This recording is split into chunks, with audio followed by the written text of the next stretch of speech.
नमस्कार दोस्तों, बहुत बहुत स्वागत है आपका करवित ऑनलाइन क्लासेस में। तो दोस्तों आज की इस वीडियो में हम ईपी बोर्ड 12th क्लास के एनसीईआरटी मैथ का चैप्टर नंबर 4 का दूसरा लेक्चर लेके आए हैं। इसमें हम बेसिक के बारे में जानेंगे। इससे पहले मैं कुछ बेसिक के बारे में इसके पहले लेक्चर में बता चुका हूं, तो आप उस लेक्चर को जरूर देख लें, जिससे कि आपको सारणी के बारे में जानकारी हो जाएगी। ठीक है, तो इसमें हम सारणी के प्रारंभिक गुणधर्मों के बारे में जानेंगे कि सारणी में कौन कौन से प्रारंभिक गुणधर्म होते हैं।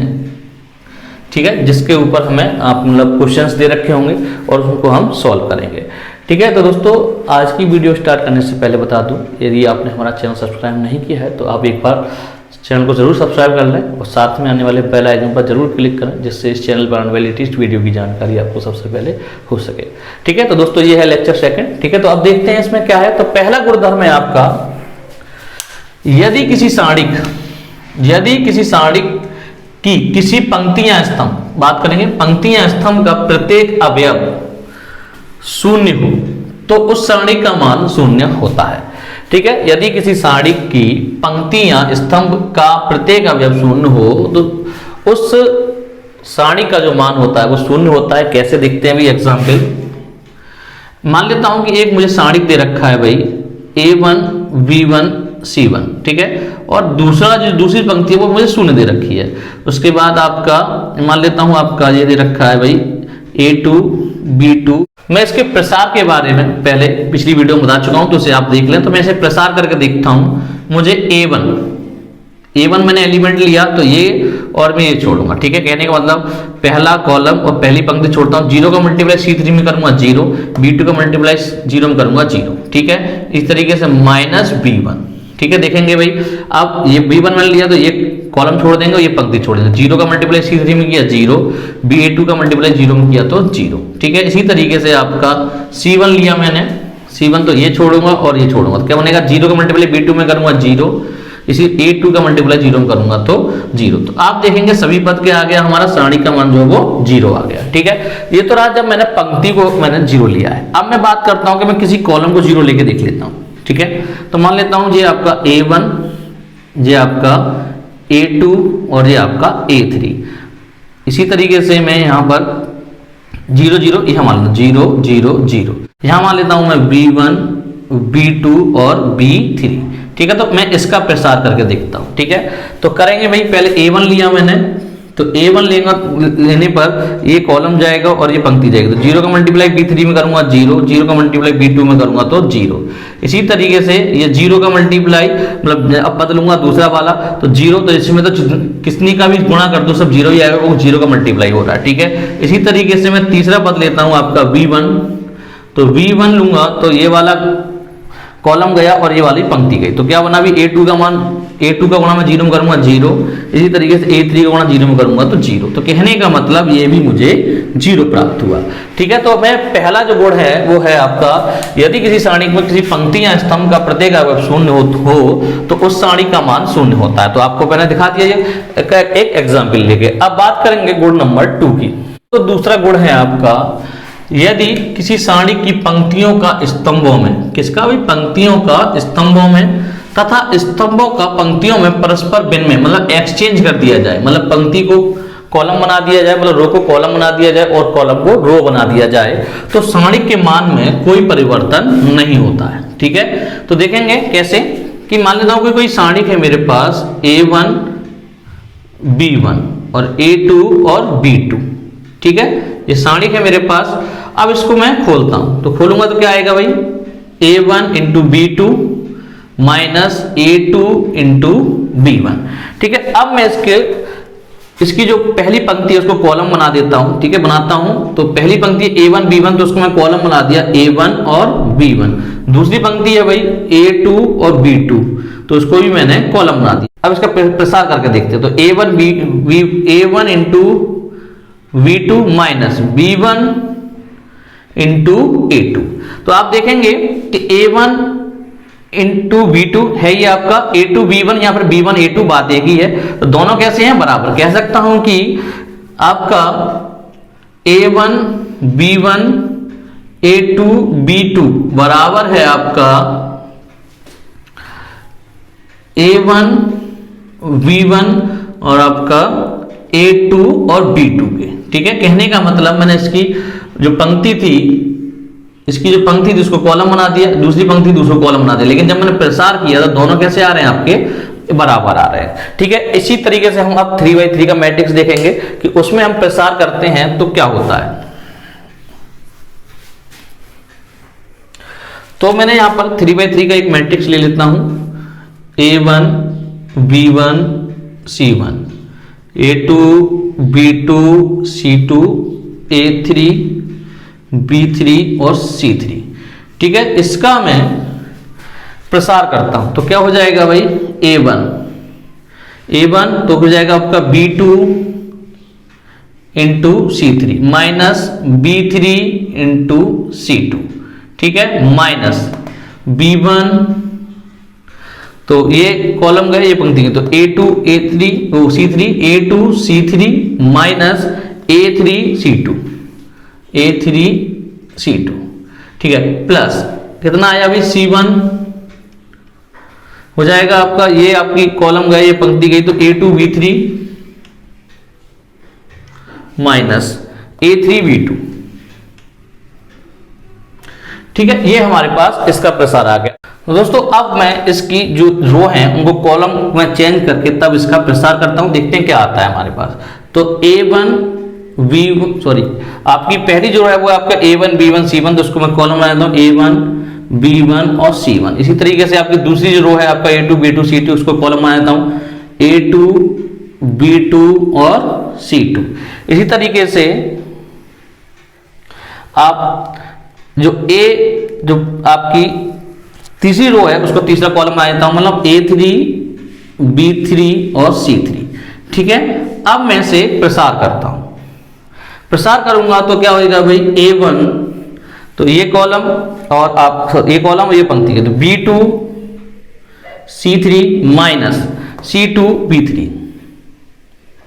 ठीक है, अब माइनस, अब मैं इसे कॉलम के सापेक्ष इसका विस्तार कर रहा हूं, तो अब क्या आएगा आपका B1।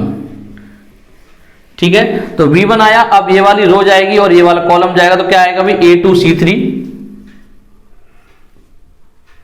Minus C2 A3। ठीक है, प्लस आपका अब चलेगा C1। ठीक है, जैसे आप किसी भी सापेक्ष, आप इसी के सापेक्ष भी हल कर सकते हो, आप इसके सापेक्ष भी, इस कॉलम के साथ, इस रो के सापेक्ष, इस कॉलम के साथ, कहीं भी आप कैसे भी हल करें। ठीक है, जो बाकी बचता है सेम टू सेम प्रोसेस है। तो मैंने C1 लिया तो ये आपकी रो गई और ये कॉलम गया, बचा क्या अभी A2 B3 माइनस आपका B2 A3। ठीक है, तो आप देखेंगे कि दोनों हैं क्या है, आपस में बराबर है। तो कहने का मतलब कह सकता हूं कि A1 B1 C1 A2 B2 C2 A3 B3 C3 बराबर होगा आपका A1 B1 C1 A2 B2 C2 A3 B3 और C3 की। ठीक है, कहने का मतलब अगर मैं रो को कॉलम में बदलूं या कॉलम को रो में बदलूं तो उसका जो प्रसार है वो बिल्कुल सेम टू सेम आएगा, उसमें आव्यूह के मान में कोई फर्क नहीं पड़ेगा। ठीक है, अब बात करते हैं गुण नंबर 3 की। तो गुण नंबर 3 क्या है, यदि सारणी की किन्हीं दो समांतर पंक्तियां, नोट करने वाली बात है, दो समांतर पंक्तियां या आसन्न स्तंभ, ठीक है, आसन्न स्तंभ कहने वाला ये भी समांतर स्तंभ को विनिमय कर दिया जाए, मतलब एक्सचेंज कर दिया जाए, तो सारणी के मान में को मतलब सारणी का मान नहीं बदलता लेकिन चिन्ह बदल जाता है। ठीक है, कहने का मतलब अगर मैं किन्हीं दो पंक्तियों को आपस में एक्सचेंज कर दूं या दो कॉलम को आपस में एक्सचेंज कर दूं तो वहां पर सारणी का मान नहीं बदलेगा लेकिन चिन्ह बदल जाएगा। तो हम अब एग्जाम्पल से देखते हैं कैसे, कि मैं एक सारणी ले लेता हूं 2 5 7 8, ये मैंने सारणी लिया। ठीक है, अब मैं इसका पहले हल निकाल लेता हूं, तो क्या आएगा भाई, 8 में 2 का मल्टीप्लाई किया तो आपका 16 माइनस आपका 7 का मल्टीप्लाई मैंने 5 में किया तो 35। मुझे जो मिलेगा वो आपका मिलेगा माइनस के 19। ठीक है, माइनस के 19। अब मैं क्या करता हूं, इनको आपस में एक्सचेंज करता हूं, मतलब इसको यहां ले जाता हूं और इसको यहां लेकर आता हूं, ठीक है। तो कहने का मतलब 7 8 मैंने रो 1 को रो 2 को आपस में एक्सचेंज कर दिया, 2 5। अब मैं इसका प्रसार करता हूं तो क्या आएगा भाई, 7 में मल्टीप्लाई का 7 में 5 का मल्टीप्लाई किया तो आपका 35 माइनस, और 2 में 8 का मल्टीप्लाई किया है तो 16, तो क्या आएगा भाई 35 में 16 गया तो आपका 19। तो आप देख सकते हैं कि जब मैंने पंक्तियों को आपस में एक्सचेंज किया तो मान नहीं बदला, केवल क्या बदला, आपका चिन्ह बदल गया, यहां माइनस का था यहां पर प्लस का आ गया। तो ये तो रहा आपका 2/2 का सारणिक। अब बात करते हैं हम 3/3 का एक एग्जांपल लेते हैं और उसमें हम देखते हैं। तो मैं 3/3 का एक सारणिक लेता हूं, 2 5 1 -2 0 7 3 2 1, ठीक है। ये मैंने आपका एक 3/3 का एक सारणिक ले लिया और इसको मैं इसका मैं प्रसार करता हूं तो देखो क्या आता है आपका, तो 2 ये गया, ये 0 -14, ठीक है, -5, ठीक है। तो ये गया, मतलब ये वाला स्तंभ गया, ये कॉलम गया, तो -1 का गुणा करूंगा -2 में, तो माइनस का 2 और माइनस के 21, ठीक है, 3 और 7 का मल्टीप्लाई -21, ठीक है, प्लस का 1, ठीक है। अब देखते हैं भाई इसका ये स्तंभ गया और ये आपका रो गया, तो क्या -2 का मल्टीप्लाई 2 में करूंगा तो आपका -4 और 3 का मल्टीप्लाई 0 में करूंगा तो 0। तो देखते हैं क्या आता है आपका, ये तो -28 आया, आपका -23 और -23 का मैं -5 में मल्टीप्लाई करूंगा तो प्लस का आएगा 115, ठीक है। यहां पर कितना बचा आपका, -4। तो देखेंगे भाई कितना बचेगा आपका, ये तो हो गया आपका -32 और जो हो गया आपका +15। तो शेष देख लेते कितना बचता है आपका, 5 में से 2 गया आपका 3 और 11 में से 3 गया तो आपका बचेगा 83, आपका बचता है प्लस का 83। अब मैं किन्हीं दो पंक्तियों या दो स्तंभों को मैं एक्सचेंज कर लेता हूं। तो मैं सबसे पहले क्या करता हूं, दो पंक्तियों को आपस में एक्सचेंज कर लेता हूं। तो मैं क्या करता हूं, R3 को R1 की जगह लेके जाता हूं और R1 को R3 की जगह पर लेके आता हूं, ठीक है। कहने का मतलब मैं क्या कर रहा हूं भाई, R1 और R3 एक्सचेंज कर रहा हूं, ठीक है भाई। तो देखते हैं क्या आता है।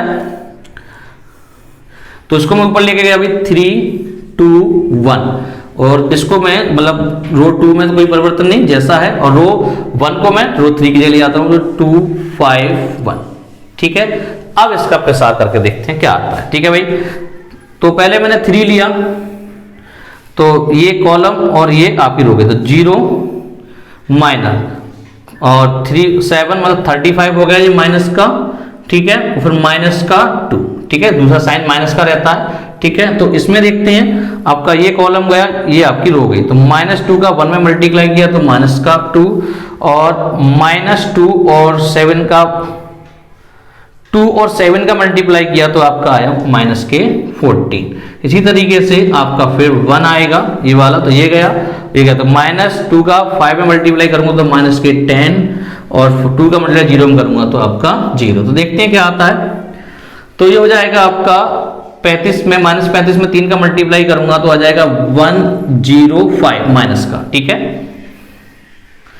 अब इसी तरीके से जो हुआ आपका माइनस के 16 में 2 का मल्टीप्लाई करूं तो प्लस का आएगा आपका 32 और जो हो जाएगा आपका माइनस का 10, ठीक है।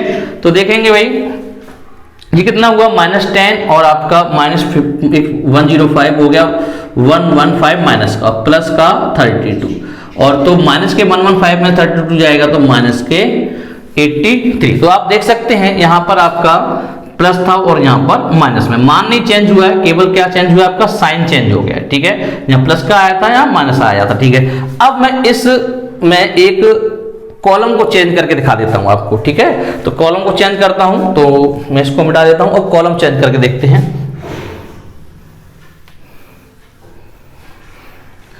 ठीक है, तो कॉलम चेंज करते हैं। तो मैं इन दोनों कॉलम को आपस में चेंज कर ले रहा हूं, तो ये हो जाएगा 5 0 2। कहने का मतलब मैं कॉलम 1 और कॉलम 2 को एक्सचेंज कर रहा हूं, ठीक है। ये हो जाएगा आपका 2 -2 3 और ये हो जाएगा 171।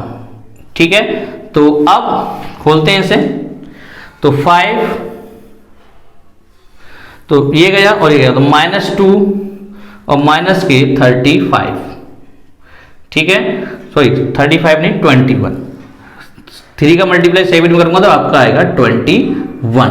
ठीक है, उसके बाद -2 ये वाला, तो ये आपका कॉलम गया, ये रो गया, तो 0 का मल्टीप्लाई 1 में किया तो 0, और 2 का मल्टीप्लाई 7 किया तो -14। उसके बाद प्लस का 1, तो देखेंगे भाई ये गया और ये गया, तो 0 का मल्टीप्लाई 3 में किया तो 0, और जो जाएगा भाई 2 और 2 -2 का मल्टीप्लाई -4, और माइनस क्या हो जाएगा आपका प्लस। ठीक है, तो देखते हैं ये कितना आया आपका 21 और 22 आपका 23, और 23 में मैं आपका मल्टीप्लाई करूं तो कितना आएगा आपका 5 का, तो जो आएगा 115 माइनस का। इसी तरीके से ये कितना आ जाएगा आपका आ जाएगा प्लस का 28, क्योंकि माइनस प्लस हो जाएगा, और ये बचा आपका प्लस का 4। ठीक है, तो -115 और ये बचा आपका प्लस का 32, तो बचेगा क्या -83। तो आप देख सकते हैं, चाहे मैं आपको रो को चेंज करूं आपस में, या फिर मैं कॉलम को चेंज करूं, आपका केवल मान चेंज नहीं होगा, केवल क्या चेंज होगा, केवल साइन चेंज होता है। ठीक है, तो ये रहा आपका गुण नंबर 3। अब बात करेंगे गुण नंबर 4 के बारे में।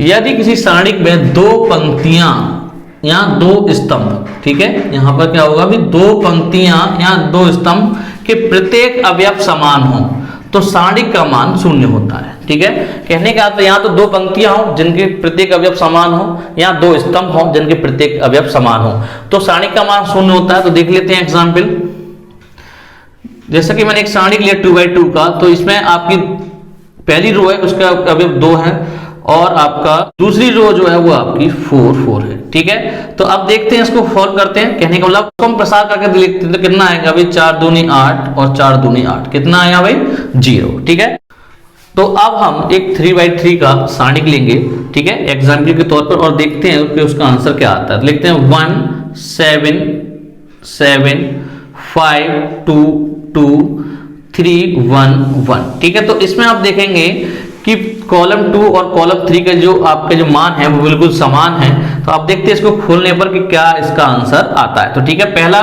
पद लेता हूं, तो आपका ये गया और ये गया, तो 2 एकम 2 और 2 एकम 2। ठीक है, उसके बाद -7, तो देखते हैं भाई ये वाला कॉलम गया और ये वाली रो गई, तो 5 एकम 5 और ये आ जाएगा 3 दूनी 6। ठीक है, इसके बाद 7 लिया मैंने। ठीक है, तो क्या हो जाएगा भाई, अब ये गया और ये गया, तो 5 एकम 5 और 3 दूनी 6। तो देखते हैं भाई ये तो कट गया, आपका कितना आया 0, माइनस ये कितना बचेगा -1 -1 का मल्टीप्लाई 7 में करूंगा माइनस के में, तो प्लस का 7। इसी तरीके से यहाँ -1 बचा, -1 का मल्टीप्लाई 7 में करूंगा तो -7, कितना आया आपका 0। ठीक है, तो कहने का मतलब अगर किसी सारणिक में आपकी 2 पंक्ति या 2 कॉलम आपस में बराबर हो जाते हैं, सेम टू सेम अवयव होते हैं उनके, तो उस सारणिक का मान क्या होता है 0 होता है। तो दोस्तों ये थी आज की वीडियो जिसमें हमने सारणिक के बेसिक में मतलब गुणधर्मों में हमने 4 गुणधर्म इसमें लगाए हैं। इसकी अगली वीडियो में हम इसके आगे के गुणधर्म के बारे में जानेंगे। ठीक है, तो दोस्तों उम्मीद करता हूं ये चारों गुणधर्म आपको अच्छी तरह समझ में आ गए होंगे, क्योंकि ये आपका समझना बहुत जरूरी है। इन्हीं गुणधर्मों का यूज जो है वो आपके इनके जो न्यूमेरिकल हैं उनको हल करने में काम आएंगे। तो दोस्तों उम्मीद करता हूं ये वीडियो आपको जरूर से पसंद आई होगी। अगर वीडियो को पसंद आई इसे लाइक करें, शेयर करें और हमारे चैनल सब्सक्राइब करना ना भूलें। मिलते हैं अगली वीडियो में। जय हिंद, जय भारत।